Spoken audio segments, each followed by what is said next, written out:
Bharat electronics limited तरफ एक नियुक्ति विज्ञापन प्रकाश पाई केमती करी आवेदन। हेलो फ्रेंड्स, मो प्रभास नु ओडिशा यूट्यूब चैनल को आपन स्वागत। भारत इलेक्ट्रोनिक्स लिमिटेड तरफ इंजीनियर ट्रेनी पदवी रे 30 टी स्थान खाली अछि, जो साधारण वर्ग पर 12 टी, अन्य पछुआ वर्ग पर 8 टी, हरिजन मान 4 टी, आदिवासी मान 3 टी एवं अर्थनैतिक और सामाजिक अनग्रसर वर्ग पर 3 टी स्थान संरक्षित अछि। कौन अच्छी शिक्षागत योग्यता प्रार्थी कि प्रार्थी बैचलर ऑफ इंजीनियरिंग कि बैचलर ऑफ टेक्नोलॉजी करते आवश्यक। बयस सीमा 1 एप्रिल 2021 सुधा प्रार्थी मान बयस 25 वर्ष ऊर्ध्व होता आवश्यक।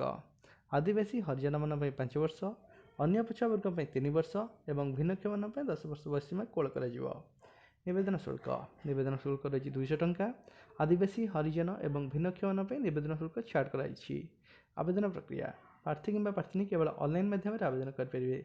ऑनलाइन आवेदन कर शेष तारीख हूँ 21 मई 2021। डिस्क्रिप्शन में लिंक देचु, से लिंक पर क्लिक कर विज्ञापन संबंध संपूर्ण तथ्य आपरे।